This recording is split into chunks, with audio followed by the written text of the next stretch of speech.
Welcome to Voice of London Television. What can I say? It's a very, very great pleasure to be serving you to the maximum. My name is Nana Osagyefo. As usual, we're going to continue from where we left off. It was a very great deliberations yesterday, and the show continues unabated. Yes, we're going to be talking about a brief about the SONA, that's the presidential state of the presidential speech and address, and where we left off. We'll also be talking about what is currently happening in the Middle East, the Israeli-US war with Iran, and also the loss of the Iranian leadership, and what the banter that is going on, and what can we do to bring peace. Yes. I also like to thank all our social media viewers and handles across the globe, from the YouTube, Facebook, internet, TikTok, Instagram, yes, and our Spotify, all our viewers on there. We thank you for your enormous support. Continues to support us, and we'll continue to bring you a very balanced, objective, undue objectivity, and of course, what I call genuine and authentic fact-finding reportage and deliberations at this site.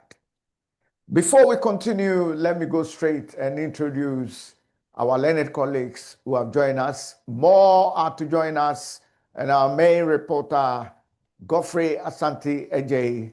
But before we do that, let me go and welcome my learned colleague, yes, in the person of Edith, Lady Beautiful Edith. How are you, Edith? Fine, thank you, Nana. Thank you for your total commitment to those of us in the diaspora and the various interjections and your indulgence. We really appreciate you. Let me go to my learned colleague in the person of Kunle Aina, aka Big Daddy Small. Yes, Sir Kunle, Big Daddy, how you doing? How are you? Yes, not too bad, not too bad. I am admiring this. You are feeling very Ghanaian or Ghanaish. Yes, I'm bringing tradition to the screens. What can I say? Tradition Basically, to the screen. Yes. You are displaying your Pan-African Yeah. attire. You know. Yeah. So, Lady Edith, I'm sure this is actually from your side of the part of the country that you come from, isn't it? And as far as I'm wearing it the right way, or am I not? Yes. Anyway, it's looking, you are looking good in it. Oh, thank you so much. Yeah. Thank you so much. I appreciate it. Yes. Yeah. So Kule, let's quickly go. Let's take the first story. We've seen the chaos that is taking place in the Middle East. The people are being killed and all the bombs being thrown, and Israel, U.S. against Iran. Kule, in a nutshell, just give us your brief overview. Yeah. Yeah.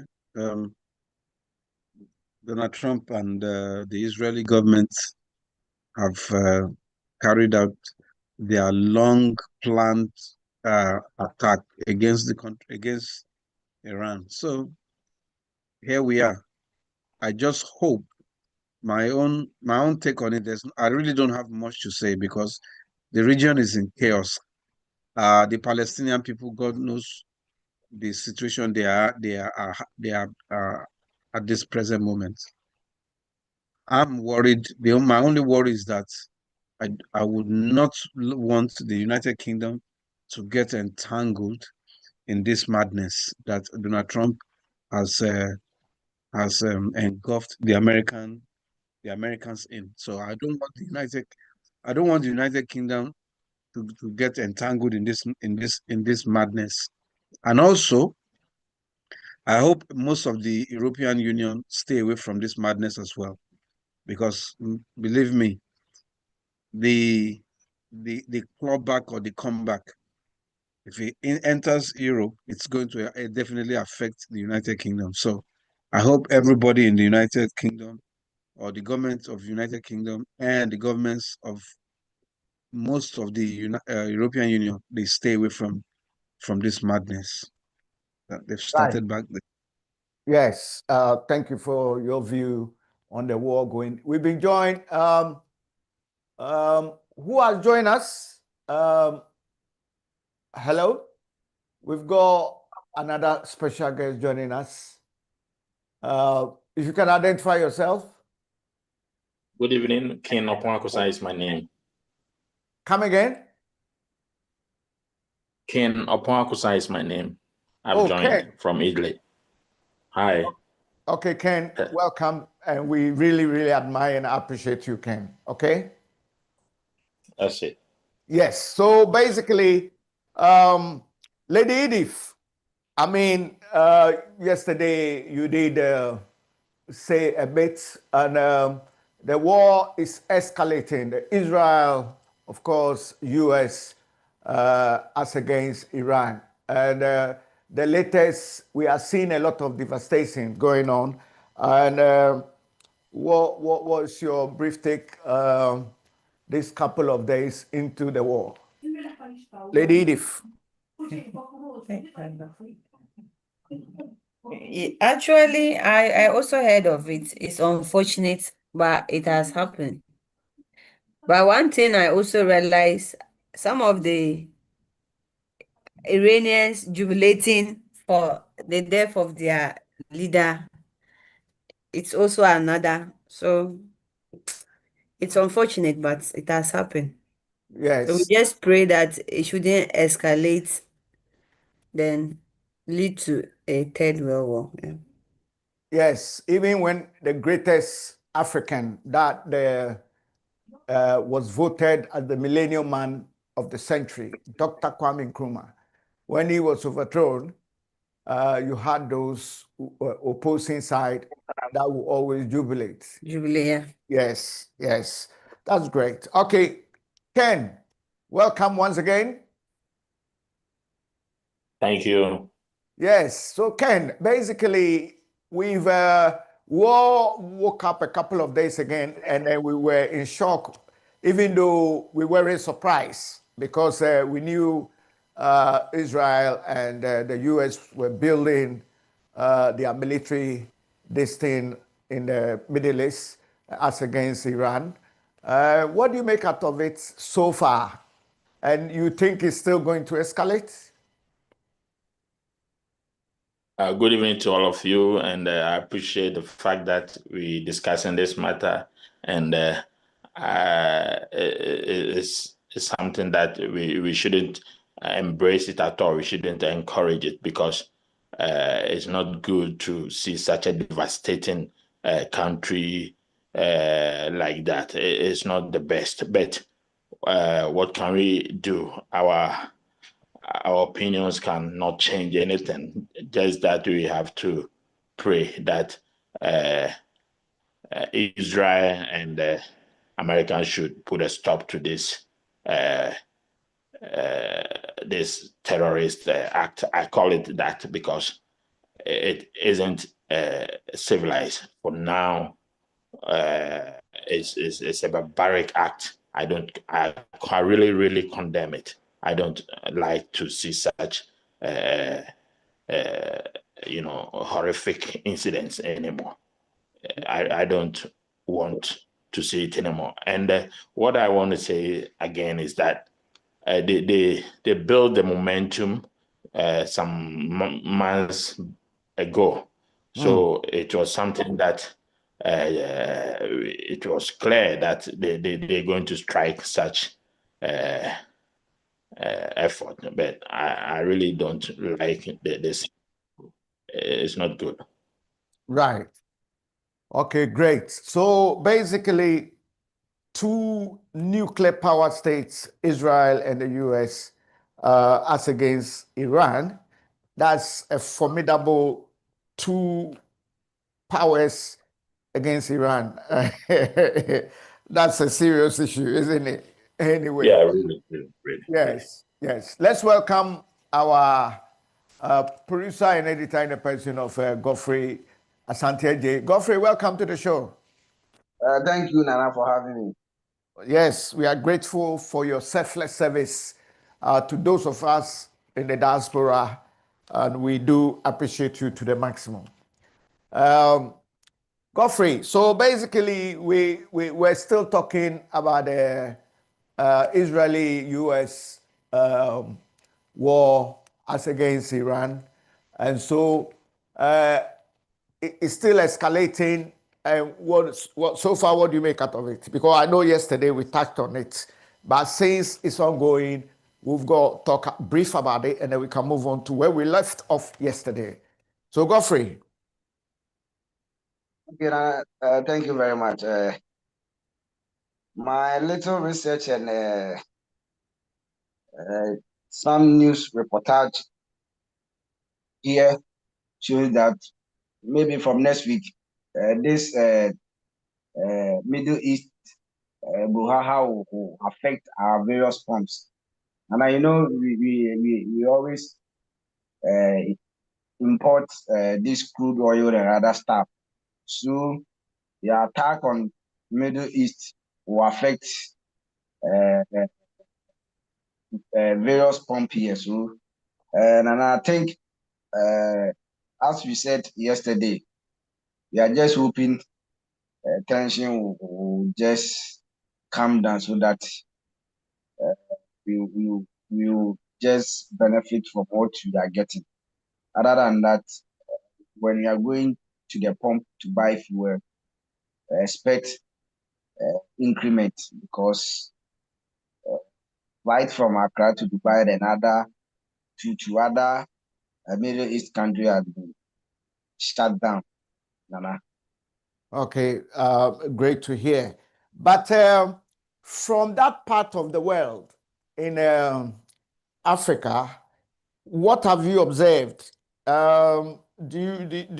What's some of the views and people's opinion as against some of us here who, have a first-hand narrative? Are people panicking at that part of the world that you are, or most people are a bit calm?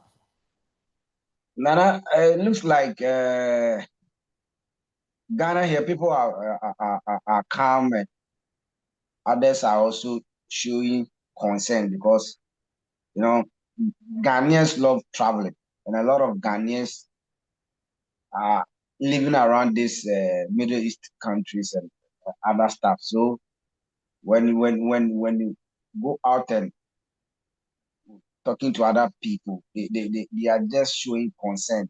People are showing concern, and people are worried about what is happening over there because some people have families and friends at this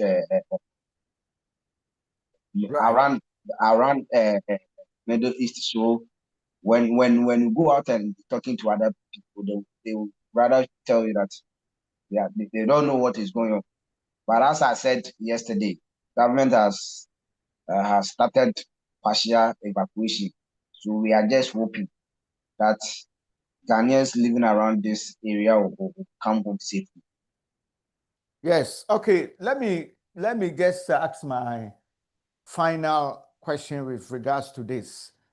Having seen how some powers can come on, because the international law, the United Nations, we haven't heard a lot from the United Nations. It seems that there wasn't any, consensus with the United Nations. So, do you think people seeing this type of war might decide to create a nuclear power in secrecy? Because it seems that countries with nuclear power hardly get attacked by certain stronger nations, and those without a nuclear power, they easily get attacked. Let me go to Kunle. Kunle, I know Africa has about 55 countries, if I'm not mistaken, and none of them has a nuclear power. So any country in Africa can just be rolled over, as we saw in Libya and other countries, and even a recent bombing in Nigeria. Do you think Africa should decide to secretly develop its own nuclear power? Because that seems to be like a deterrent against any superpower coming to attack them. Yeah, thanks once again. Yeah, my personal view. Yeah, I agree that Africa should try to. Are you even?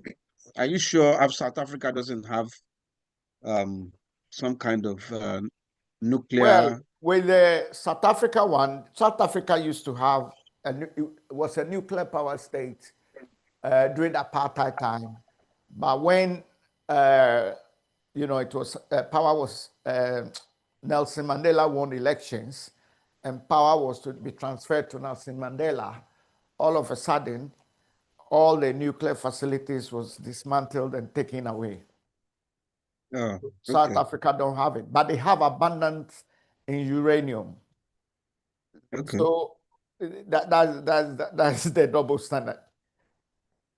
Yeah, I think Africa should should develop their own And equally, nuclear. remember, Kwame Nkrumah also had a nuclear power in the 60s, on the verge of, completing it. Um, you know, the powers that be managed to influence military officers to overthrow Kwame Nkrumah. So as at now, no African country has a nuclear power. That's why we are not fully totally independent, and different countries come into our continent and make their way into different countries whom they think they can run they can run over. You know, the way Europeans still have access to our sovereign to most of the African sovereignty is quite sad. It's All quite right. sad. Yeah. You know. Yeah. All right. Beautiful Lady Edith, do you think African countries, at least one or two, should get a nuclear power to serve as a deterrent to any powerful state trying to come into that part of the world continent? Edith. Sure, it will be good for us to have But the question is whether we have the ability or the knowledge to invent this. But surely if we have, or any African country is having it, it's good, and then it will serve as a deterrent to maybe any West country that want to maybe play any something with us. But we don't know as at now whether our military have the capability to invent such things. So As for our militaries in Africa, don't even talk about. we are using physical strength. Yes, Mm. we can't even resource our own policemen to resource the military. And then back to Kunle before I go to Ken and then Godfrey. Even Kunle with the Boko Haram in Nigeria, even the Nigerian army cannot even fight the Boko Haram. Kunle. Well, we have just been unfortunate in that part of the world to have visionless, spineless, uh, you know, Leaders. unpatriotic. I won't use the word leaders. You are putting them on a high pedestal. I will just call a leader is somebody that leads. A leader is somebody that everybody looks up to Yes. for the way they are managing their affairs.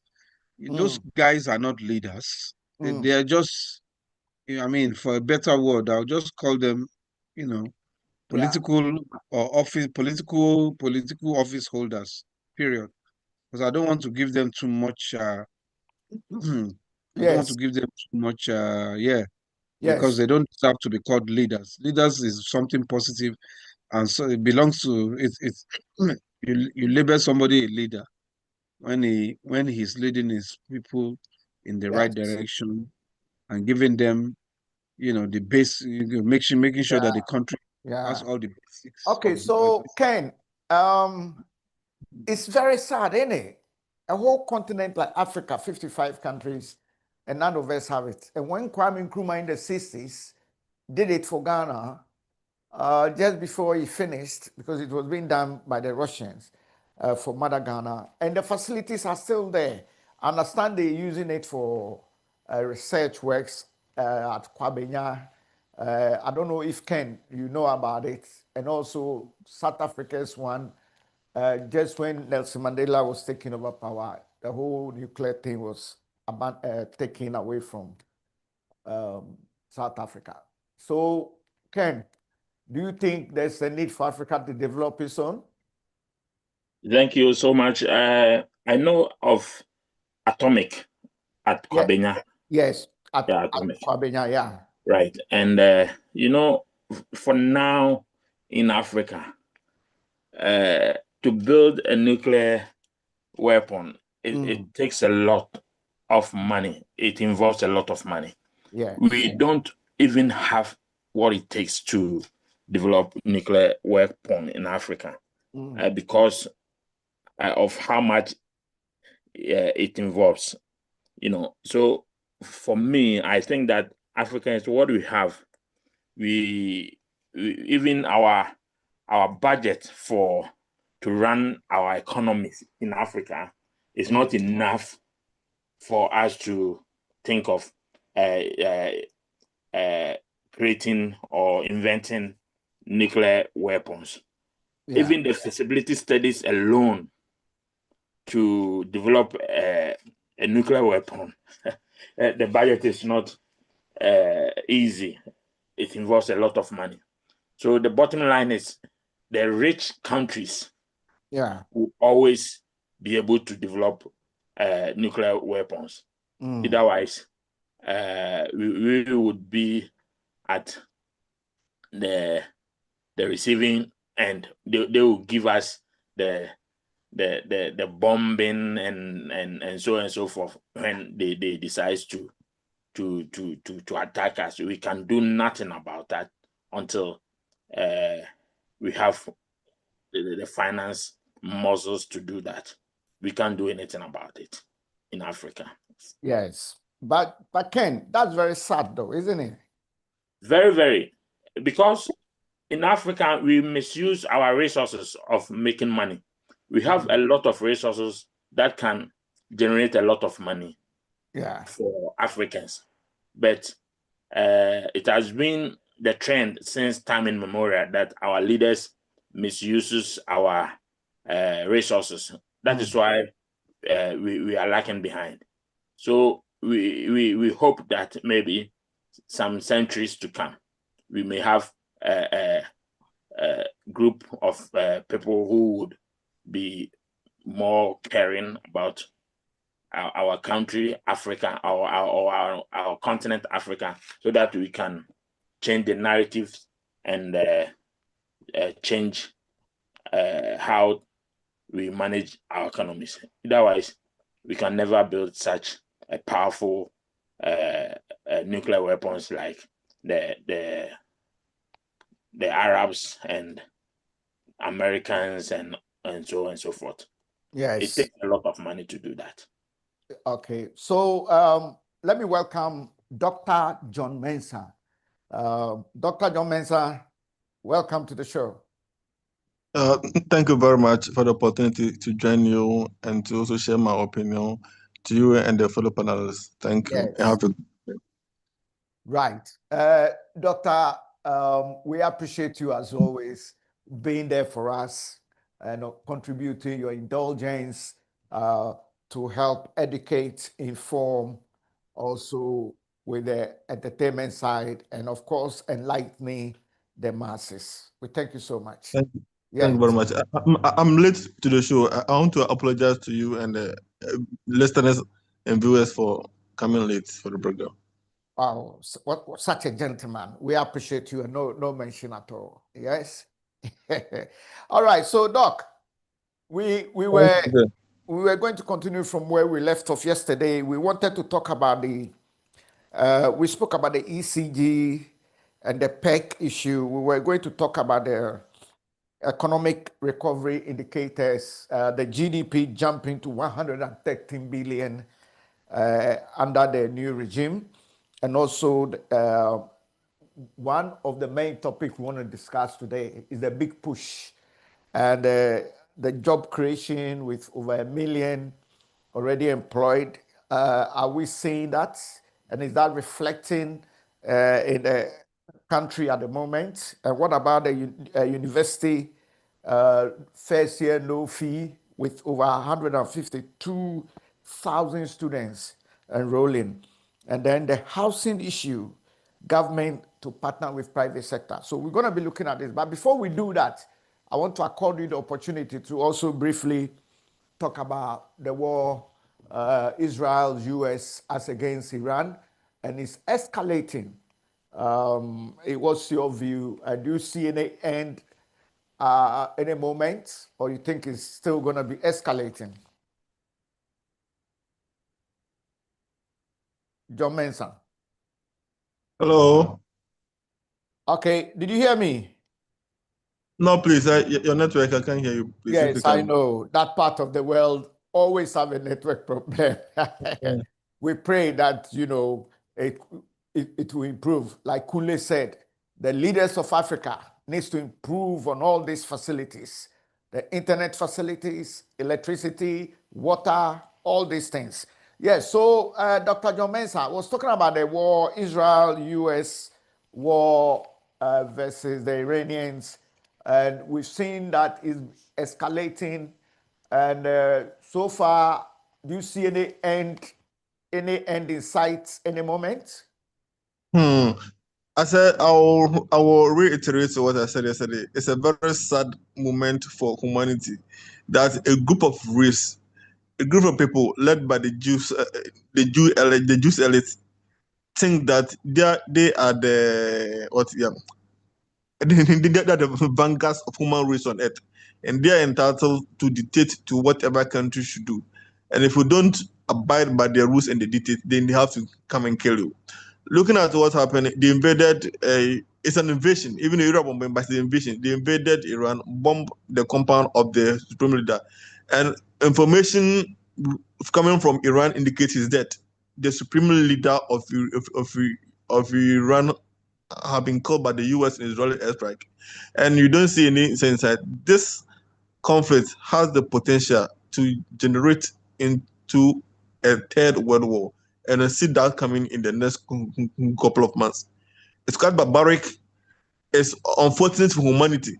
For the past 50 years after the Second World War, the U.S. government, the capitalists, who are mostly all Jews, have systematically created a global financial system that cripples other countries from, especially in Africa and the poor countries, from having financial independence.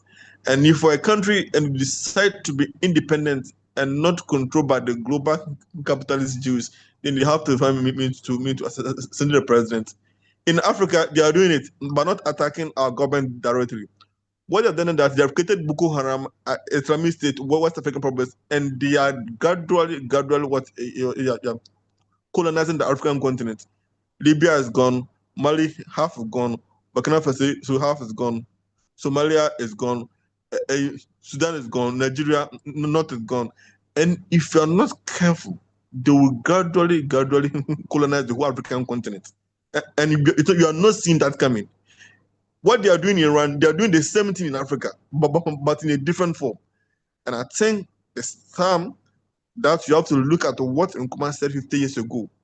Develop strategy to fight new colonialism and imperialism, or else you'll all perish. Thank you. All right. Thank you, Dr. Mensah. And I did a follow-up question, or a follow-up observation that do you think Africa needs at least to get one or two countries to have their own nuclear power as a deterrent? I know that South Africa used to have it, but after apartheid, they took everything away. Ghana had Yes. Ghana had Yes. it. Okay, go on. Yes. I think it will be better for us to develop weaponry and technology, everything else, but it's not an easy as you said. You said they have to process one. For us to start that, and multi-party democracy must end in the first place. Why? Because the multi-party democracy in sub-Saharan Africa is a mechanism for the Western imperialists to change government anytime they want. It's a divide and rule mechanism, not for your freedom, not for your development. This is why Nkrumah insisted that you should have a one-party state. China saw the wisdom in Nkrumah's advocacy.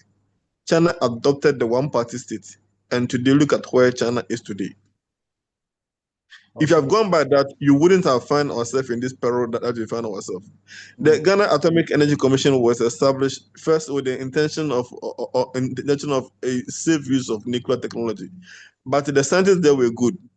They could have developed a nuclear weapon, because after Nkrumah left, you even had enriched uranium, and you also have other radioactive elements, thorium and other radioactive elements. Some of the enriched uranium stayed there until Akufo-Addo's time. The last enriched uranium, somewhere around 2019, 2020, Akufo-Addo gave our enriched uranium to China. So now you don't have any enriched uranium which could be used to actually build nuclear weapons. And it's all Akufo-Addo's father gave the nuclear reactor, the bigger one, to US, and now you have smaller one which cannot do anything. And when his son came into power, that's not going to do. He gave the enriched uranium out again. History repeated. Distraction from the UP-NPP tradition. So the question, I think, it's you have to develop technology ourselves. You have nuclear weapon. You need ICBM. That is intercontinental ballistic missile to be able to deploy the nuclear weapon to the enemy's home ground to actually cause destruction. Otherwise, it not have any effect. So it's a long way to go. We have to come together as people, end multi-party democracy, and develop our system and our weapon, how to fight and defend ourselves. Otherwise, you will perish.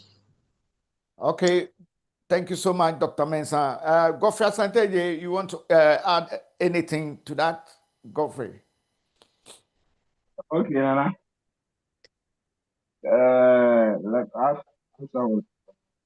Let me give this one out. You know, Iran has qualified for the World Cup, and it's yeah, three group game matches will be held in the US. So today I just saw a statement from the FIFA.com that they want to pull out from the World Cup because there are three group game matches be playing at US, and I think they will find it difficult to. But sometimes the other time, Nana, I was discussing this thing with you. Mm. I I don't get it. Is it necessary to have nuclear weapon before you become superpower? These are the things that sometimes we should just look at it. Because I think in the olden days, the First World War and the Second World War, I don't know whether they used nuclear weapons at that time. So the Second World War, I'm US, just talking about the First World War. the First World War, the nuclear hadn't been developed yet. Yeah, so Nana, that's what I'm just trying to put up. Okay. If you want to invent something like that, and this bigger or this superpower nation try to attack you, why don't you use the other side? Because when as an IT person, when you are inventing something and you want to, we call the back pass. So America will not allow you. Other big states or these big countries will not allow you to even invent this kind of things. So why don't we?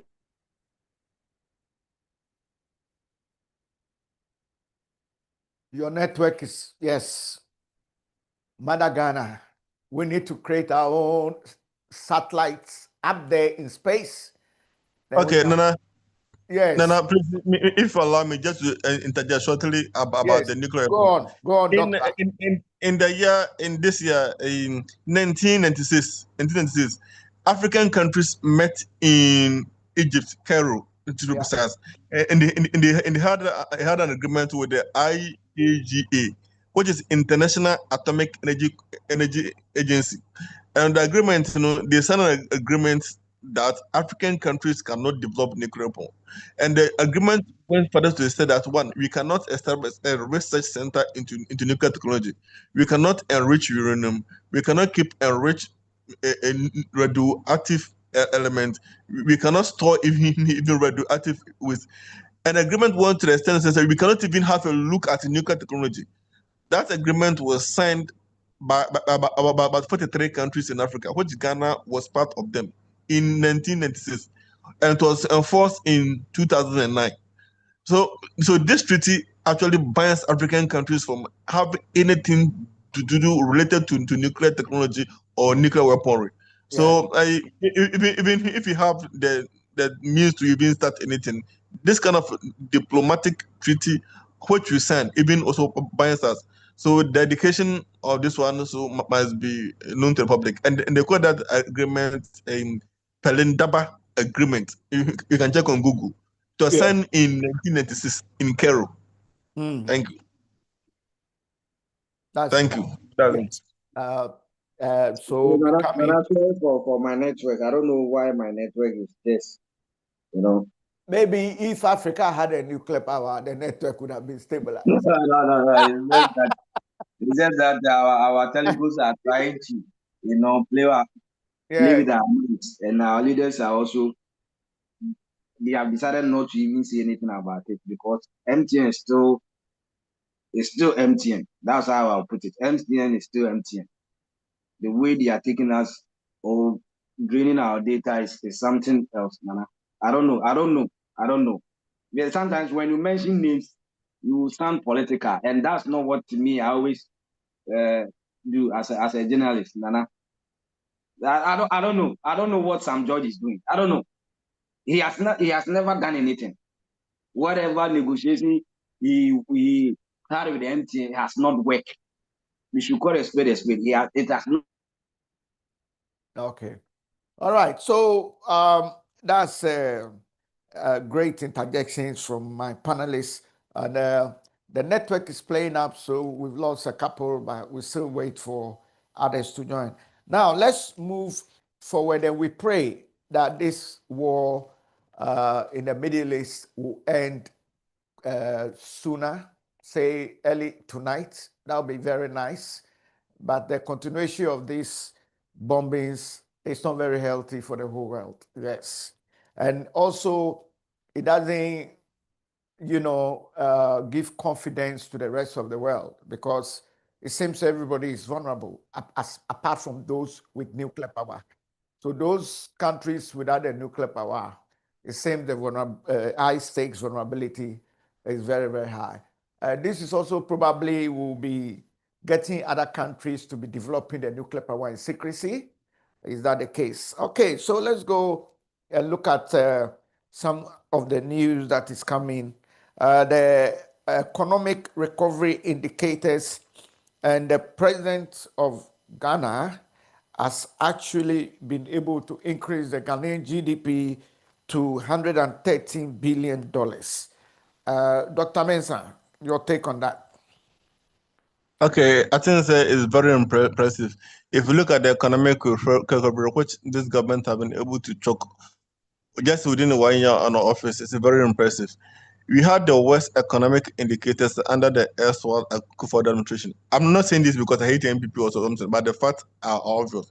Inflation was the worst you have ever had in the fourth public. Debt to GDP ratio and Akufo 2022-2023 went as over what 100%.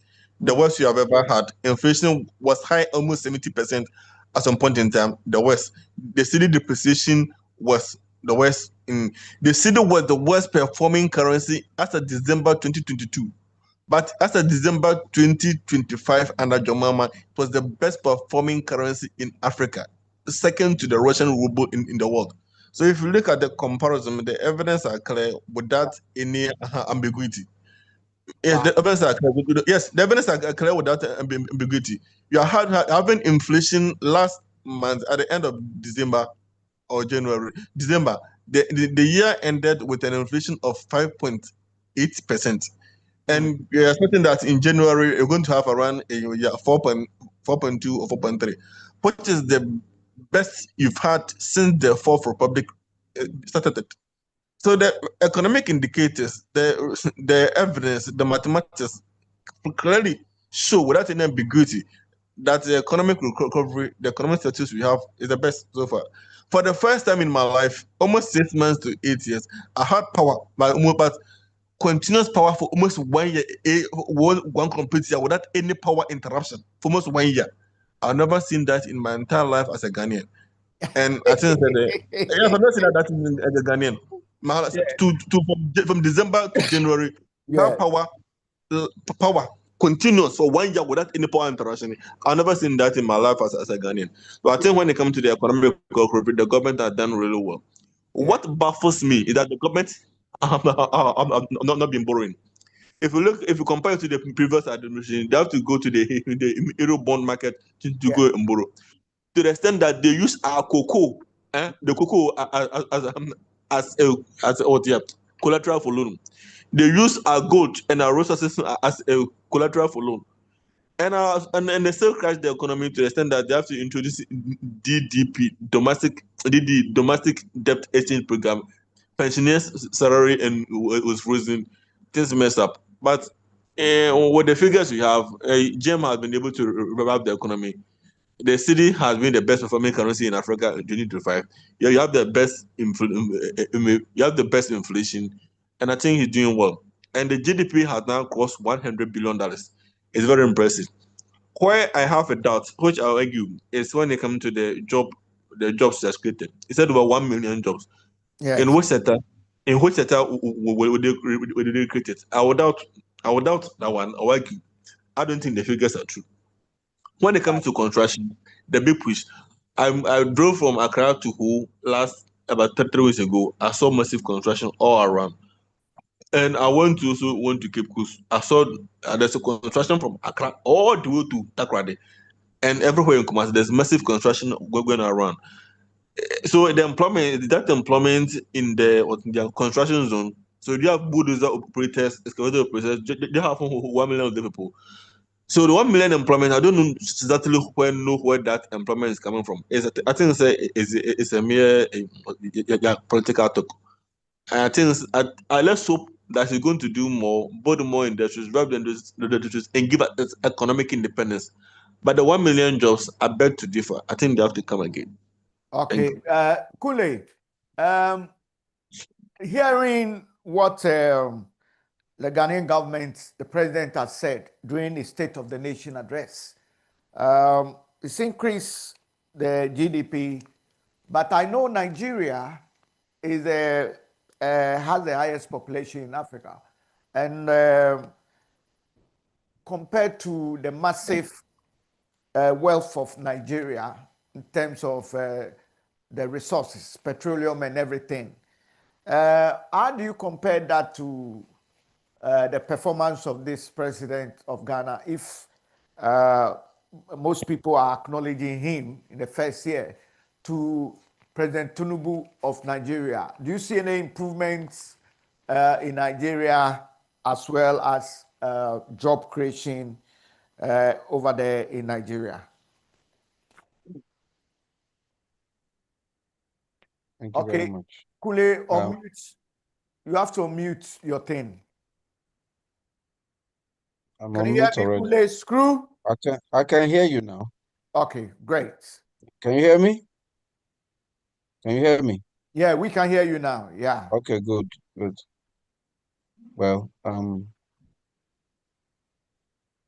me, I don't understand the economics. I'm not an economist, so, but the simple little economics that I understand, and from all indications, anybody can put whatever they want to put on paper.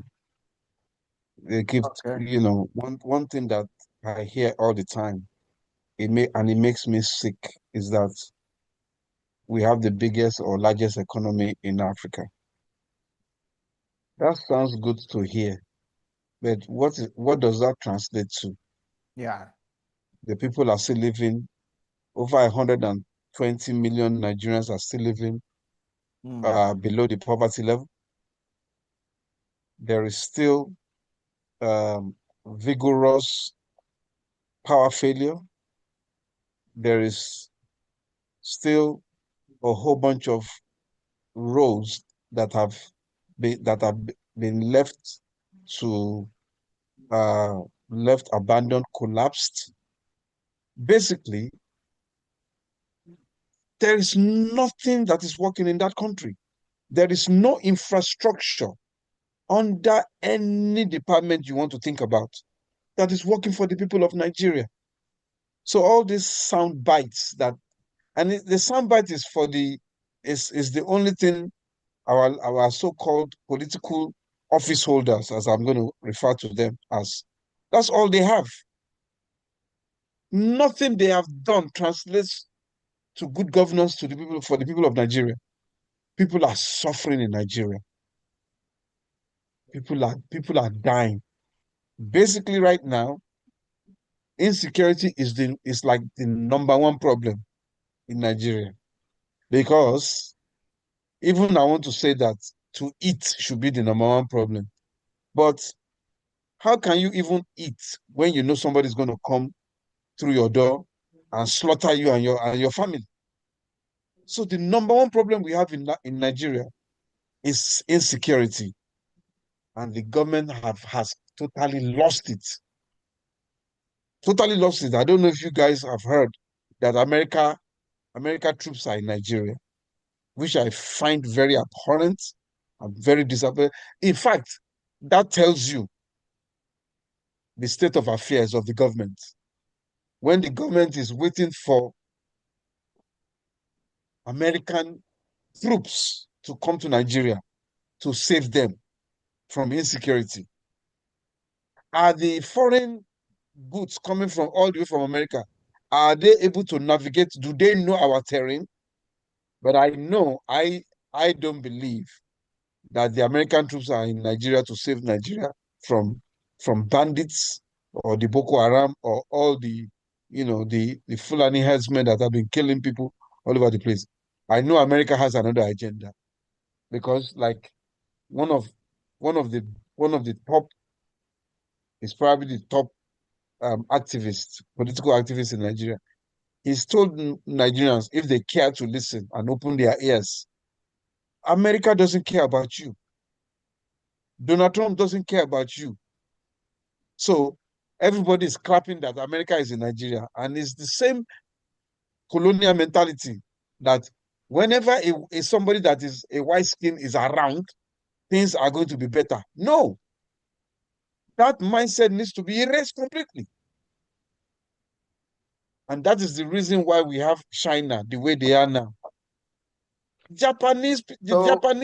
So earlier, Dr. Mensah was suggesting that this democracy is not helping the African countries. So of course not. Better we could get one upright individual, or either from the military or civilian, but an upright one who can stand like Ibrahim Traore on most of the countries. We have one in Nigeria who is not a military. And what's his name? His name is Omoyele Sowore. I'm sure you've heard his name. Is he the one that does the Safari News? Yes. Sure. Yeah, I think I read about him. Yeah. That guy, in fact, I'm advocating, I'm going to start a petition for that guy to get the Nobel Prize. But would they allow him to become a leader? That's the problem, isn't it? Well, I'm going to be on the platform that Nigerians can continue to do and play around with their future and the future of their children. We missed one chance, and that's the chance of Chief Obafemi Awolowo. Hold on. I need to pick this call. It's very, very... All right. Okay, let me go to John Mensah then. John. Hello. Yeah, good evening. Okay. Yes. John, it seems people are buying into that one-party state thing. Of course. People are fed up with this democracy and multi-party democracy. And yes. Across Africa, it seems people prefer like a strong, upright leader who can affect things instead of these 2-3 party alternatives. Yes, absolutely. That is the only way to go. If you look around the world, no economy, no country has actually economically transformed by using multi-party democracy states. In China, 1970s, in the early 2000s, they have one president who actually transformed the same country. In Taiwan, you did the same thing. Malaysia did the same thing. They have one president who stayed in government and transformed. Japan also did the same thing. Rwanda, go to Rwanda, they have one president who has been in power more than 20 years, actually transforming things. Yeah. When the US don't want you to develop, that is where they try to force democracy on your neck. If we're in power, holding power, and we're doing their bidding, they will never talk about democracy in your country. They only try to advocate democracy, force it down your throat if only you decide to pursue a path that will give your country economic independence, that will bring about prosperity into a country. If you decide to pursue a path that will make you use the resources on your country for the benefit of the people, that's when we will attack you. There are other presidents in Africa. Go to Togo, just our neighbor country to Ghana. The president was in power for about 30 years, handed over to his son 30 years. And France and US are very quiet, okay about it. Just Cote d'Ivoire, when Laurent Gbagbo decided to go for third term, France military invaded the country to overthrow him and arrest him because he was not ready to do their bidding. This place, Equatorial Guinea, president have been in power for almost 30 years. France and US have never complained about him staying in power for long or being a dictator. Yes, Burkina Faso, I'm sorry, I've been in power less than 5 years. But they're hell bent on ensuring that he introduced multi-party democracy. How different is that from Togo? Togo president was power 30 years. He handed over the power to his son over 30 years. They see nothing wrong with that. By Ibrahim Traore, just 5 years, they want him to enter democracy. How different from that? Why? Because the government in Togo still pay the colonial tax to France. He still keep his money in France foreign reserve. He still allow France companies to have the first right to their minerals and everything. They still buy military weapons for France and US. So they don't see anything wrong with that. But Traore is buying weapons from Turkey and Russia. So the US want to get him out. And for them to get him out, they have to get an alternative government. The alternative government is the opposition, and that opposition is democracy. So the democracy is a divide and rule tactics. Let's be clear about this. Not for you to develop. People will try to justify and say, "Oh, but if you go to US, they also have democracy. If you go to UK, they have democracy." On the surface, is democracy, but behind closed doors, is not. Let's have this clear. The US government don't govern the US. There's something called the deep state. The deep states are controlled by the Jewish capitalists, the Jewish electoral class. They control the US government. So the Prime Minister of Israel, Netanyahu, is who controls the US government. No, people should understand is how the system and this mechanism work. It's like young baby, you will just offer vote for MPP and this MPP and this. The cycle will continue and you will never progress anywhere. Right. When JM commissioned the Commander Sugar Factory, I had the opportunity to meet with sugar importers and some big men who control affairs. They told me emphatically that sugar factory will not work. I said, how fine. Say if JM commissioned that sugar factory, he's going to lose the election. Do you know what they did? They actually collaborated with the Western media and Western intelligence agencies. They framed JM that as corrupt. The idea that JM has bought hotels in Dubai, it came from them working in conjunction with Western media and Western government. They actually created that whole story that JM have bought a hotel in Dubai and that stuff to paint him dark for him to lose election so that the commercial sugar factory or other factories will not work. So now that sugar factory has never worked. You import $250 million of sugar, which implies if government sells the gold or cocoa and make money, then that's money from the gold is used to buy sugar. In other words, we exchange gold for sugar, just like what existed in the 1700s. The same exchange of gold for sugar, no independence, nothing changed. The same story. Wow. Sad reality. You should know this. I see. The network is disturbing, Godfrey. It came back, just went back again. Well, let me go and then Kule, I'll be back with you. But let's mention our fervent contributors and those viewing us on the social media handles. Yes, I'm back. Yes, I'm here. What happened? What's wrong with the internet? Okay. Okay. No, you are okay, Kunle. We can receive you. I'm talking about Godfrey, yeah?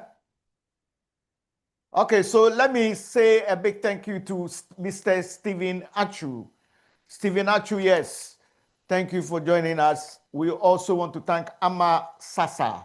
Ama Sasa, we thank you. Bismarck Owusu, thank you very much. Nanahima, we thank you for joining us. Tyler Hayes, thank you so much.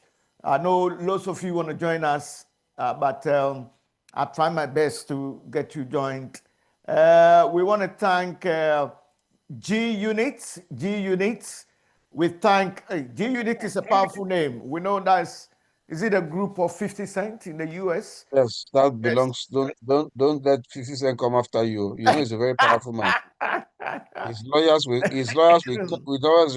come after you for trademark infringements. You know, and then we have the Jordan drama. We have Mr. He calls himself Mr. Listener. We have Lady Charlotte. Thank you. We have Randy Adjekum. We have Mikey Boy. We have Lady Rosiba Sally. Okay, nice name there. And then we have Abdel Mu. Thank you. We have some of the names are heavy. Some are using numbers. Okay, Mr. Kasa, thank you so much. Mr. Mian Juma, thank you for joining us. Lawyer Lema, thank you. Razvan Madeleine, thank you. Michael Daslaw, we thank you so much. Obaya Adoma, yes, Obaya Adoma, thank you for joining. Mary McKeon, we thank you so much. Yes, so I'll continue mentioning the list. James Mucheni, thank you for joining us, and John Boating Dance, yes, and Mary Gardner, how are you? Thank you for joining us, Mary. We have Vicky B. Thank you so much. All right, so I'll come back and continue thanking you. Godfrey has come back. So, Godfrey, can you hear me now? Yeah, I can hear you. Yeah, thank you. You know, most of the idea of a one-party state Yeah, will I help. Go on. I overheard my senior brother, that's Doc, Yeah. saying that one party state is the most important. But I disagree with him, Nana. Reason being is I always believe the mentality of the people. You see, people are applauding Tuareg and everything, but I would say you should also give credit to the people of Burkina Faso because they have decided to change, or they have a change mind upon Tuareg's vision. If the people are not willing or they are not ready to change, I think whatever Tuareg will do will be in vain. So what I believe in is the change or the mindset of the people. If the people decided that, oh yes, we have all decided to use this power, I think you achieve whatever you want. In Ghana here, the leaders that we are having, they cannot change the mindset of us. Nana, this is the problem. Because when you go to this government institution and other stuff, people will be going to office around 12 and other stuff. You'll be there around 8 or 7:30 to at least have your documents work done or something like that. But the worker will come around 12. So having one party state or whatever, I believe in the mindset. That's what we should always think about. We should know how to brainstorm our people. Other than that, you can have a visionary leader, you can have any leader who has so many things, and we will still be at one place. Okay. So what I believe in, Yeah. The mindset of the people, the mindset of the African, our mentality has to change. You see, I don't want to go back to American and other stuff, but their mentality is different. They will tell you American first. When you see American citizen, he will tell you American first. Whatever they do, American first. You see, here when we are doing something, people will tell you, "I your papa dia." I your papa dia. And this is what is going on. When you are walking around the street of Accra and you see someone doing bad and you try to question the person will tell you that here is not for your family. So just allow him or her to do whatever he wants. And all these things boils down the mentality that I'm talking about, Nana. Okay, let me go to John Mensah. John Mensah, let me welcome John Casey. Sir Keys. Keys, how are you doing? Welcome. He has to unmute. He's muted his mic. Okay, Keys. Yeah. I've got it on now. Listen, I'm just like I just thought. I need to get on there. I'm going out, but I wanted to. Yeah. I'm just welcoming you. Yeah. Okay. Yeah. So John Mensah, Doc. Hello. Yeah, doctor. Hello. You heard what Godfrey said. Yes. Okay. I'm coming. Doc, let me pause for a brief commercial break. And as soon as the commercial break ends, you come in to batter what Godfrey is saying, yeah? Okay. All right then. So we'll be right back. Thank you. Situated in the tranquil enclave of Dome Pillar 2, our apartments offer a harmonious blend of comfort, convenience, and security. Whether you're seeking a cozy one-bedroom retreat or a spacious two-bedroom haven, our apartments are thoughtfully designed to cater to your every need. From modern furnishings to state-of-the-art amenities, we spared no expense in creating a space you'll love to call home. Need to stock up on groceries or craving a midnight snack? Our on-site convenience store has you covered, ensuring that life's little necessities are always within reach. But it's not just about the amenities, it's about the sense of community that thrives within our walls. Whether you're mingling with neighbors at our rooftop pergola and enjoy the view, you'll find that our community is more than just a place to live, it's a place to belong. Home is when you are at Angel Benson's Gate Apartments. Book your stay today and embark on a journey of comfort, convenience, and unforgettable memories.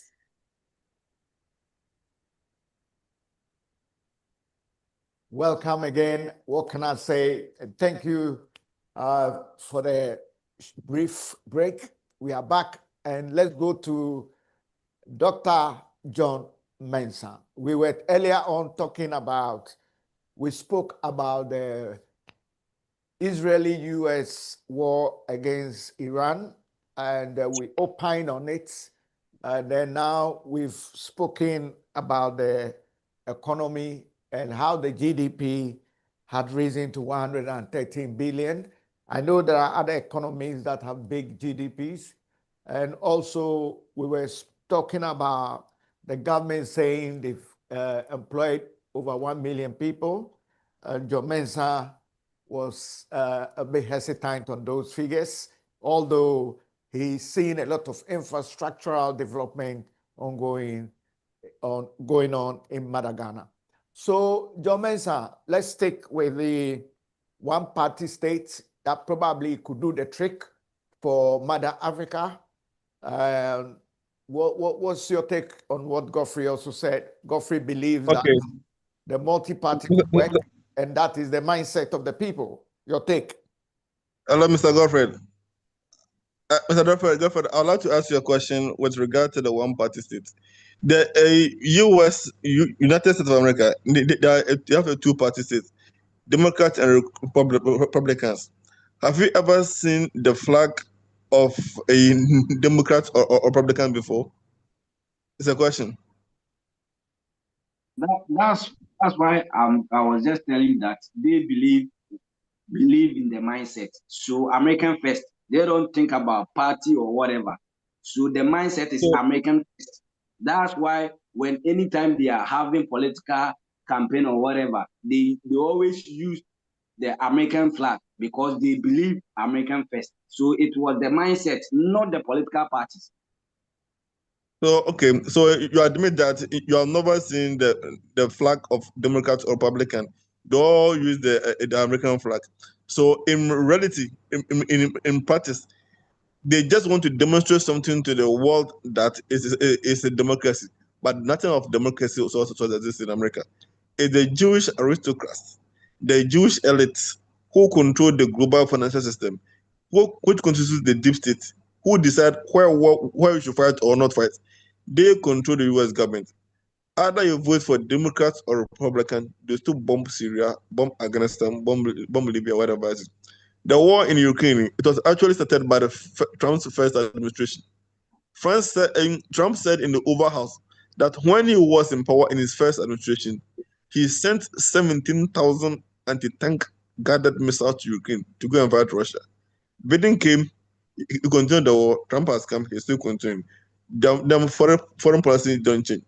We said it's about the mindset of the people. What constitutes the mindset of the people? One, you should be able to introduce education system that will actually allow the people to educate them. In the moment you introduce this policy, you have a position that's going to fight against you. Akufo-Addo wanted to introduce free education whatever, opposition will fight it. Health insurance began under Rawlings, MPP fought it, and it will continue that. Whilst almost half of the population are against the government in power, it will find it difficult to actually get the whole country to be behind you, because people are more committed to their political party than the government in power. You should get this part. And if the people are not committed to government in power, they are desperate. They're desperate for power. They'll be influenced by CIA, MI5, the Mossad, and the Western government to actually destroy your country. And for them to be able to change the narrative and the thinking of people, that is why the Western government advocate for for free media, for press freedom. The press freedom they're actually advocating is not to allow you as a Ghanaian to have to speak or have anything. No, it's to make sure that they are actually able to influence and change the narrative. If you ever watch BBC or CNN, if you take a close look at all what they project about Africa, it's about the poverty and the bad side of Africa. They will never project the good side of Africa. Why? Because in life, understand this principle. Whatever manifests in your life is the mental picture that you hold. If they're able to project the mental picture that you are evil, you are dirty, you are poor, everything, and you begin to accept it, it affects your self-esteem. And your self-esteem is what manifests in your life. That's why they are telling you, allowing you to say you have press freedom. They don't want to oppress freedom. If you post any comment on Facebook or video on Facebook or TikTok, and it's pro-Russian and anti-Western, Facebook or TikTok is going to decline and delete your video. And they turn around and tell you, say you should allow press freedom. You will not go anywhere. So we have to come together to work as a people and work together. And that's one party state. Thank you. Okay, let me get Godfrey to respond. Do you want to respond, or we should move forward, Godfrey? Yeah, Godfrey, before you talk, let me welcome our beautiful lady Nanama. Nanama, welcome to the show. Unmute yourself. Yes. Good evening. Thank you so much. Yes. Today, I'm bringing the actual fugu that Kwame Nkrumah won for the declaration of Ghana's independence. I was coming to comment on it. Esewala. Oh, you look very, very good. Yes, nice to see you and nice to hear your voice. The pleasure is all mine. Thank you for this great opportunity as well. All right. And greetings to all my great leaders. Yes. And we all you. miss you. Yeah. All right. So Godfrey. Yeah, Dr. Bre. Yes, sir. As I said earlier, I'm someone that I don't believe in politics. Sometimes when we talk on off air, I've been telling you all this because it's the politicians who are destroying our nation, this country. Let me say in Africa, because they always do yes and master to their paymasters, and this has caused us a lot. So that's why I said I always believe in the mindset. So when the people are ready, we should be ready. But Godfrey, the mindset of who? Yeah, but Godfrey, how are you going to change the mindset? The mindset of who, though? Let me interject. The mindset of who? Because each party will have their own mindset, wouldn't they? Godfrey, that Keys is talking to you. Keys is asking you a question. Now, as I said, we shouldn't be following when you think MPP. Let me use MPP and NDC. When now is the NDC in power, when they come out with a good policy, stop about you being the MPP. You have to have the country at heart. Sit down, reflect on the policies. Is it going to help the nation? Yes or no? These are the questions that you have to answer. Ask yourself. Oh, okay, this policy is going to help the nation. So whether I'm MPP or NDC, let me support this policy because it's going to help the nation, not your political party. And this is what I'm talking about. Godfrey, Keys is asking you another question. Yeah, go on, Keys. So what I'm saying is you're talking about mindset, right? I understand what you're saying about the parties being for their parties. What you're actually saying is both parties, or Ghana as a collective of parties, should have a certain mindset that helps the country. Is that right? After state media confirmed the death of Supreme Leader Ali Khamenei, he was killed in U.S. Israeli strikes on Tehran, We as are, well as members of we his are family and getting other. an interruption. Who is that? I have no idea. Sorry. Okay. Sorry. Yeah, okay. So, Keith, you were Yeah. asking Yes, Godfrey. so I'm saying what I'm trying to get when he talks about mindset as a collective of parties for representing Ghana. Is that what you're saying? That's what I'm saying. But that's what I'm saying. So in a sense, you have to have something that supersedes both parties that makes the decision for the country. Is that right? Yeah. Okay. So between the two parties or the state party, so the one party policy that you're talking about, maybe you're talking about every party should have a representative sitting on that board or something that supersedes the party that is running the country. Because even here we have what they call watchers. What they call themselves? Is it watchers, when they tend to policy the banks, etc., but deep down, more or less, the people that are running the country or running the system control those people anyway. Yes, let me. Kule has been very quiet. Kule. Yeah. Kule, unmute yourself. What do you make out of all this? I know you were for the upright one-party state if it's going to drum in, a good policy and a drive to change the whole Pan-African thing. And then we have those like Godfrey House who believe the multi-party could do the trick if the people can have a change of a mindset. But how does the change of the mindset come to be if the things that can make the people change their mindset is not there? Because, yeah, you go on, Kunle. What's your take on that?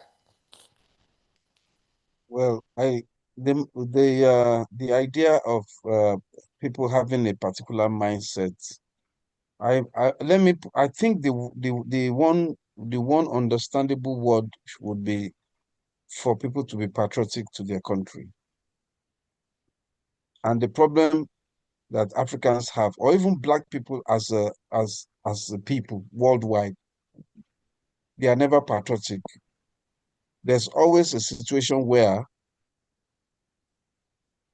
some group of people, No, so hang on, can I just interject there? Are we patriotic with what we're doing right here? It's not all Black people.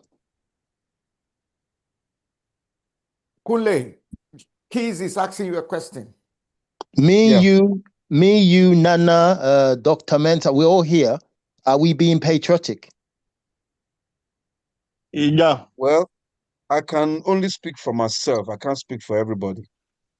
So that's what I'm saying. When you say the mindset of the media, especially the main media, as I understand it, I've worked in media for a long time, is never going to portray us as together people, because to them that's a threat. Okay, let me also. Can I continue, please? Yeah. Let me continue. One thing that I picked right away, right now, is that you are worried about them. I don't care about them. That is where the cowardice comes into us as a people. This idea that they will not do this, they will not allow this, is because number one, we have that what you call inferior complex. I don't believe anybody is higher and above me. But this is the mindset. Like I said, in Nigeria, we have American troops on the ground. Most of the media in Nigeria are clapping for it. And that makes me sick to my stomach. And so I'm waiting for the day I'm going to have a very bigger platform where the first people I'm going to be attacking are the media. Because the media, it appears that most of the most media and the people that are sitting on those platforms have inferior complex. So if you don't have inferior complex, even if your boss tells you that this is this is going to be our talking points. If you are not patriotic, you are going to join that bandwagon, and you're going to continue to erode the independence, the independent mind that most of us are supposed to have. So we are never going to get out of this mess if we continue to have this idea that, oh, if you do this, they will. No. You know, I was talking to you about Showore, and I knew who are the they? Yeah. So when you see, when I'm in with him, when I'm around my people, most people around that conversation also use that if we try to do this, this will not happen. Let's talk about Traore for a few seconds. Don't forget they had a true Pan-African patriotic leader in what's the name of the guy that was killed over 28 years ago? Malumba.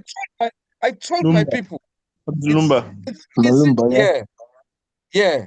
It's easy for us to say that, okay, now Traore is doing okay.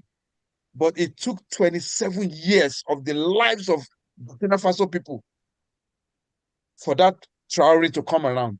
And don't forget also how many attempts have been made on this guy to take him out. It's because we still have these coward Africans in Burkina Faso that are still trying to help the imperialist France. But it will not happen. Now, I told you earlier on, we have Traore now in uniform. We have Osagyefo Sowore. I'm going to address my people. If Sowore doesn't make it to the president of Nigeria, okay, another 60 years, Nigeria will continue to sink into the abyss. All right. And we will never have all the infrastructures that we've been begging and crying for over 60-something years. We will continue to languish in poverty, and we will continue to remain slaves of this imperialists. So when I get that bigger platform, I'm going to be coming after the population. That none of you guys should complain about bad governance, because you help to put these wicked people in power. The population is more than 2,000, 3,000 people running down in the country. And you are telling me that 150 million cannot run 2,000 people out of office and make them to account? And that accountability can come in different ways. Some may have to die in prison, and some may have to die immediately that revolution hits. And that's why, Nana, I need you to pay attention to Osagyefo Sowore. I'm going to tell Nigerians, if we miss the opportunity, because if Awolowo was president, Nigeria would have had a nuclear bomb. The English people, the British, to be precise, colluded with these wicked, unpatriotic leaders, the Nnamdi Azikiwes, the Ahmadu Bellos. Yes, cool. Yeah? Yeah, go on. And that's the reason why we are still in this problem today. So the next Awolowo we have is Osagyefo Sowore. So Nigerians can continue to play their dirty games. If Osagyefo Sowore goes out of our life, he has abandoned his family in Nigeria. This guy is fighting for the pension of police officers, pensions that have been stolen. And yet the police will even arrest him. Even in that protest, within that same protest, the police people that he's fighting for, they will arrest him. The next day he's in court. He has almost 6 to 10 cases as I'm talking to you, and he's not going anywhere. He's one of the most fearless human beings I know. And yesterday I was at a barber salon, and people were attacking him. And I pushed them out. I said, it is people like you, because you have now ended up, you managed to get a visa to the United Kingdom, and you probably got your British passport. Do you know that Omoyele Sowore refused to take his American passport, even at the airport on his last trip to his family? The patrol officer, the border patrol officer said that you are supposed to have your American passport. He says, I don't want your American passport. I'm more contented with the green card so I can come and see my wife and my 2 kids. This guy has practically abandoned his family. And right now, I'm working on a petition. He may not make it to the Nigerian presidency, but I'm going to make sure he gets a Nobel Prize. I don't know in which category that Nobel Prize is going to be, but let me tell you another story before I go real quick. In 1992, when Abiola's ambition was thwarted by Babangida, he went into the compound with all these other rogues that we now have in office. And even Abiola was part of the military that destroyed Nigeria. But Nigerians have put hands up that we will allow him to become the president. And he actually won the election. He won the presidency in the election that was quoted to be the freest and fairest election in the history of Nigeria elections. But Babangida, what did Babangida do? He made sure that he did not get to that position. Maybe the transformation would have started with Abiola. It never happened. Abiola died in prison. But before that happened, when everybody converged, all the people that were fighting for our democracy, including this Omoyele, he was a student. He was the president of the student union at the University of Lagos. He was in Abiola's compound. And after the meeting, Abiola was distributing money. If you know about Abiola, that's what he does everywhere. Do you know that Omoyele Sowore, a student of a poor family, was offered 800,000 naira? This is 1992. That 800,000 naira is probably about maybe 300 million today. Do you know that Omoyele Sowore rejected that money? He rejected that. 1 out of 100 million Nigerians will reject that kind of money. Will reject that kind of. Most Nigerians, even I myself, I don't think I will. I don't, as I claim to be upright, I know I will take that money because I know I was suffering, and I was suffering in Nigeria then. This guy rejected the money. Even during that time, the military has started locking this guy up as a student in Unilag. So this man started his activism when he came into the University of Lagos, and he hasn't stopped. He's 54 years old today. As I'm talking to you right now, he's probably in police custody. And he told the Nigerian police, you can arrest me as many times as you want. I am not going anywhere. I know most Nigerians, and this is what I tell them, those that criticize him, I said, all of you that criticize Oshowore, you are all bunch of cowards. You are never going to fight for your country. You are never going to fight for your children's future. But the person that is doing it, you are still coming after him and criticizing him.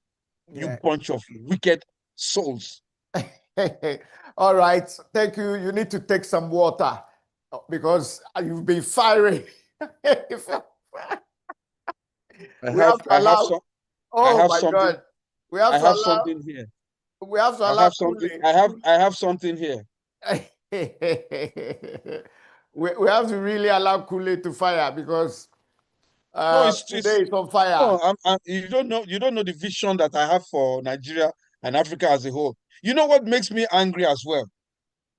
Mandela made a statement about Nigeria, and we love sound bites. Sound bites that is not followed by action is that, Mandela said, Africans are waiting for Nigerians.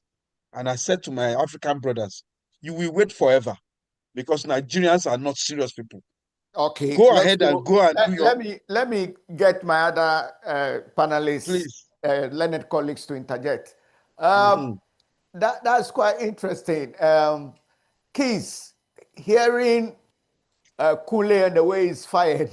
Yeah, I mean, I just listened. It's fine. I mean, I see this is the thing. This is one of the things. He's not passionate, Keys. The passion inside him is serious. The passion is serious, I have to admit. But you see, where we get beaten by the West is the emotions. Right? The emotional, like for example, they already know that we tend to have that distrust between each other. So it's easy to divide and conquer.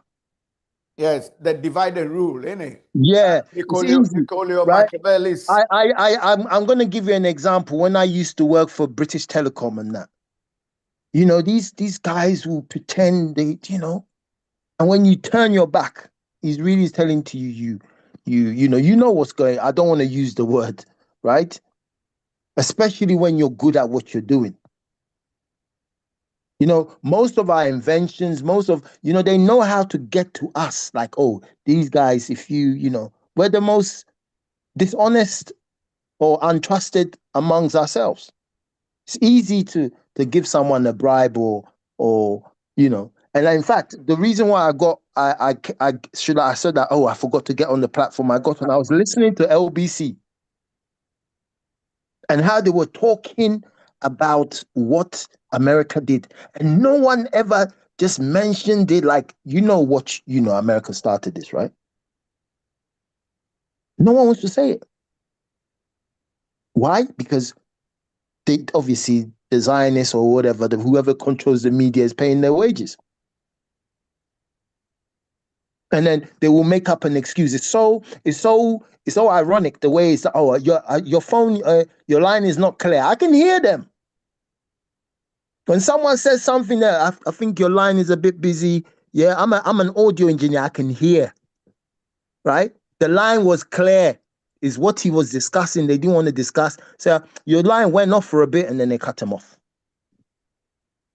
You understand? There's all these little techniques they do. They watch for things to happen, and when it happens, oh, Netanyahu, didn't they see what Netanyahu was doing to Gaza? They just let it happen. They did. Don't worry, we'll sell weapons. All right, nice one. Doctor, you've been quiet for a while, and Godfrey as well. Doctor, what do you make out of all these views and opinions, the passionate, and this mindset thing? How can the people just have a mindset overnight? Godfrey, Doctor, I mean, Okay. do you think we definitely need a leader that can inspire and that can, because when you look at Papa J, when Jerry Rawlings came, Ghana was in a quagmire. But the revolutionary spirit that man came with, the people had a change of mindset. They followed him and even called him Junior Jesus. But of course, in every revolution or in every very upright person, everybody has an enemy, and you always get those that will oppose you anyway. Yeah, John Mensa. Okay. Whom you are is what you think, and whom you are is what your mind is. I want to give you this example from the Bible. I want to relate it to the Bible about the state of the mind. The state of the mind is so strong that medically it has the ability to even alter your DNA, your health. About 60% to about 70% of diseases we have in a human body is caused by the state of the mind. That's something that you should know. That your mind can heal faster than any medicine, any drug on it. For example, if we can recall the story of Jacob and Laban. Yeah, Jacob have to work for many years before he can marry Rahel, and a part of the agreement he had with Laban, if the sheep give birth to all white, is for Jacob, but if they should give no, if they give all white, it's for Laban, right? If they give birth to multiple color, that's black and white, is for Jacob. So Laban, being a shrewd businessman, decided to put all white rams and white ewes so that they'll produce all white lamb, so that all the sheep will actually belong to Laban. Do you know what Jacob did? Jacob understood the power of the mind. What is that? He went for a tree, painted a tree, the back of a tree, or like slate, painted it black and white, put it where the animals drink water, one another water, one in front. So wherever the animals go and drink water every day, they begin to see that pictures. And by constantly seeing that pictures, it begins to alter the DNA of the sperms and the sperms, and they form an embryo that was what genetically modified by the mind. And the animals began to give birth to lambs with multiple colors, black and white. And those lambs became property of Jacob. That is the power of the mind. Doctor, can I interject Hello, here? I'm coming. Okay. So the white man understand this principle. So they should make sure that they control the media. That is why they are advocating for what press freedom. During Ronald's time and in early days, we had only one media station, but now you have multiple stations, and about 90% of these stations are owned by political activists. So they are actually affiliated to one political party or other. So they are not objective in their analysis. They are pushing the interest of the political party so that the political party can get power. For us to come together as people, that is why Kwame Nkrumah introduced young pioneer. I think the one man we invited yesterday could have given more account of it. Yeah. Through young pioneer, the government deliberately prepared the mind of the school students so that they will grow up becoming patriotic to the country. We didn't have many radio stations, and GBC was actually established by Kwame Nkrumah to ensure that you educate the citizens of Ghana to be loyal, patriotic to the country. The Western government were able to pressure Rawlings to allow multiple radio stations under the guise of media freedom and press freedom. And you have many radio stations established, all affiliated to their political parties. Because of that, you are not able to achieve a national objective of actually sacking the mind of the people to pursue a national cause. So if they are telling you that you should allow media freedom, that is what they are doing. Secondly, as Mr. Teddy was saying something, and our brother from Nigeria about the about the inferiority complex, which is affected us. If you watch BBC, CNN about Africa, they take pictures and videos of the deprived areas of Africa. If I've observed it, I don't know if I've observed it. They Yeah, will take the yeah, we see that all the time. Yeah. all the time. What they did that they project. Mr. Mensah, please Yes. hold on a bit. That's why the Middle East also came in with Al Jazeera so that they can also do a counter claim. As African, what are we also doing? Because the BBC and CNN will also portraying the Middle East, the poverty area. So they also decided to come in with Al Jazeera to also counter them. So as an African, we should also try. That's why I said our mindset, or we are not patriotic, as Kule said.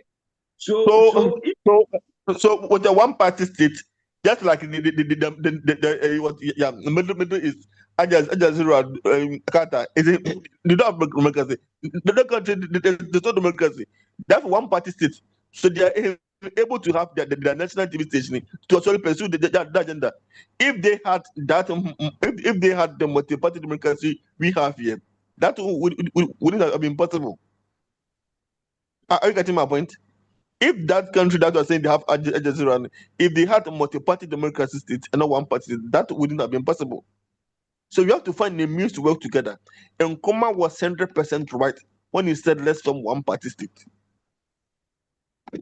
And I tell you what, it saddens me how far Ghana got to in the 60s. How can a country like Ghana, After a long drive. somebody is interrupting. Who is that? Sorry. Okay. So basically, how can Ghana, almost a first-class state, industrialization, Akosombo Dam, the Tema Township, Tema Harbor, building boats. Yesterday, I was told Ghana had warships, 2 warships. And Ghana was building boats where people were buying from Ghana. And then Ghana had a nuclear power. Would you believe it? And all these, we had traitors that derailed that achievement of Kwame Nkrumah. And so Ghanaians and Africans suffering today probably is the God of Kwame Nkrumah punishing Africa a bit till another Kwame Nkrumah, Awolowo, and the rest comes through again. On that note, I'm going to give everybody a minute to round up. Let's start. Godfrey, do you want to say something before? Nana, what I would say is that as we are talking about first president of the republic, and I'll still maintain that the mindset, and at that time people were not patriotic. If people were patriotic and the mindset was, yes, Ghana first, I don't think they will allow the traitors to run the country like the way we are seeing now. So it was the mindset, and the people were not patriotic at that time. And that's Godfrey, why we are suffering now. But Godfrey, don't you think that no matter the mindset of the people, even where you have patriotic people supporting you, you still have a few that will always oppose you. You cannot get 100%. Yeah, Nana, it's true. That's what I was just citing American. There are traitors there, but because the patriotic or the mindset of the people is American first. Even if you're a traitor, you will still portray the American first agenda before you even think about your whatever you want to do. So, Nana, that's what I believe in, as teamwork. But look at not the from scenario. This here, Nana, here. What is killing us? The tribalism, the culture, then this hypocrisy thing. You see, this is what is killing Africans. I'm from this, I'm from that, I'm this, and I'm that. This is what is killing Africans. So me, that's why I said we should just come together, change the leaders should change the mindset of the people to how we can be patriotic, so that Ghana and Africa will move forward. Other than that, if you like have any kind of leader, you see, as we are all talking about, all right, there are people who are trying to bring the mind down. And this thing will come from the Burkina base, not anybody from outside. It will come from the Burkina base. So if you are not a patriotic, if you don't have a good mindset, Nana, what this man has done, whether 5 years or whatever, after this man is gone, or if this man is not there, whatever he has done will be like what we are experiencing in this country. All the industry Kwame Nkrumah built, they are no more. They are no more. Yeah, so that's why I said we can be one party state.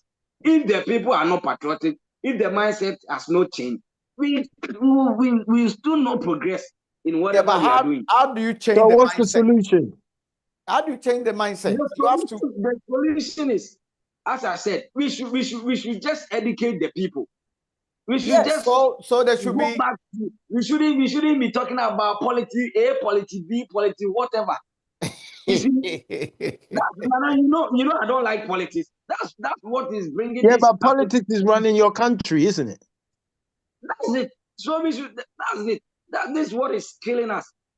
This is what is killing us. Anyway, when a government is doing something that got is good, the opposition will just banter it, say, "Oh, it's not good. Oh, it's not that," because the opposition also have followers. Let's pray. Let's pray that we can get a Sankara in Ghana or a Kwame Nkrumah, and also let's pray and support the current incumbent with what he's trying to do. I mean, time will judge him. Apparently, he's actually scoring some good points. I heard Dr. John telling us that all across the country, a lot of infrastructure going on. But I pray that they can. He has also said the housing is an issue for him, and he wants to partner with the private sector. I don't know why government cannot undertake housing by itself, and the private sector can supplement. We've got enough of the private sectors where they overcharge rent and all that. Doctor, are you hearing me? So why? I can hear you. Yeah, so the government should probably roll out government housing projects and facilities, while the private sector can supplement. They've even supplement enough because government doesn't have no housing projects. It's all private sector. They are charging rents over the roof. People cannot even rent. How can somebody be earning less than 500 Ghana sitting at somebody's shop, and the person has to go and pay a rent of 400 to 500? Obviously, it's going to steal the person to survive, or go into prostitution to survive, or something like that. So these things needs to be addressed properly, so that the plight of the people can become balanced. On that note, let's take our 1 minute. Everybody, 1 minute to round up. Kule, bring your attention here and unmute yourself. Yeah. Kule, Yes, it's sir. been a passionate conversation. 30 seconds to a minute. Round up. Africans, if you don't get out of your fear, because I can see most of us, I'm not going to hold my breath. Most of us are cowards. If we don't get out of that cowardice mentality and be bold, like Nkrumah and like the other Pan-Africanists that we've had in the past, we will never get away from this slave master mentality that we are in. And we shouldn't be worried about what the next person is going, because the fear that we are having has already defeated us. And so once that fear is not taken it out of your heart, you are not going anywhere in life. We have 54 countries in Africa, or 55, thereabout. There is no way on this planet that any country in any continent should be threatening Africa. So for those that have ears, listen. And for those that have eyes, see. People like me and Omoyele Sowore and Nana, we are going to continue to be bold. We are going to continue to fight and let the whole world know that we are not going to be subjugated by anybody, any country, whether you are America, China, Russia, I don't care. Thank you so much. You suckers have to come to Africa to get all you need. So that makes us superior. I don't want to be superior to anybody. I want to be treated equally. So that's all we are asking for. So let's try to be bold so that Africa can take its rightful position on the global stage. Great stuff. Okay, so that's Kule there, a learned colleague of mine. Let me go straight to John Keys. Yeah, I think today is an interesting one. I think Doc went on about some things that are quite interesting. Subliminal programming. I mean, I remember back in the days they were flashing popcorn on cinema screens very fast, you know, when they were and people kept on buying popcorn. Subliminal programming. I think was it Doc that said the thing about painting the tree black and white, and the you know, the way I see it, there's a lot of education to be given to the people, and some of it takes time. So maybe when you're in business, you when you have a problem, you have to fast track. So we can find fast track solutions to teach people. You know, particularly for example, if we were broadcasting this particular conversation in Ghana, for us to reach the people very, very quickly, we should have it in different languages, for example. So the people who don't understand English will pick it up quickly. Education it comes in different forms.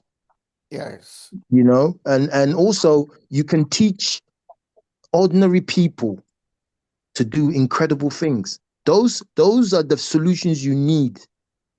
Yeah, how do you get someone that is ordinary, no education, limited education, whatever, to do extraordinary things? Come up with solutions, and the politicians that are there should be listening to their people. They only do that when they need votes. Yeah, all of that should somehow quietly be dismantled. Because you see how we're going like here? Yeah, no one's scared. I can move in silence. I'm a warrior. None of you know. Yeah, so sometimes politics has been a game for so long. It's like chess with these guys. And sometimes they're playing games with people's lives. I say everything that the Europeans know, even down to royalty, was learned from us. You can go back to Kemet in Egypt. When it suited them, they turned Middle East, which was part of Africa, into Middle East now. Because for somehow blacks or Africans should have no power. We're expendable. We're not. In fact, you can turn around and say we're not human. You talk about the Holocaust a lot of times, how many people died in the Holocaust or what Hitler did, and how many people died in the slave trade? How many people died in Congo just alone? Mm-hmm. Right? Now, if we as a media house don't do films, documentaries that show the truth and use the platform in the right way. One film made and it goes viral, boom, everyone knows. Just a documentary, in the way it touches hearts, boom, it's gone. I don't know, there was a film, I think it was The Eye of Ghana or something like that, trying to go through some Nkrumah stuff. I'm pretty sure most of the books he wrote and what he said, you can see everything they're doing now. Nkrumah knew about it 50 years ago or 60 years ago. There is no way anybody can tell me that we have an inferiority complex and we are not. It's the support and the organizing and the structuring that needs to be put in place. But all along, we make noise when we're doing it. We can do it quietly without them knowing. Right. Thank you, John Keys. We appreciate you. Godfrey Asante again. Thank you, Nana. What I would say is that if you're a leader, leading a league, or if you're I have to go. No, I have to go, yeah? I'm running up. You can't go tomorrow. Now. Wait. Oh, okay. I have to go. You want me to be late? I'm going to work. Oh, okay. If you're going to work, then I'll release you. Other than that, I have to arrest you and chain you. I have to go. I don't want to lose my job. Okay. I'll talk to you. I'll see you. We come on the platform tomorrow, yeah? Right then. Bye. Yeah, we talk tomorrow. Yeah, Godfrey. Sorry about that.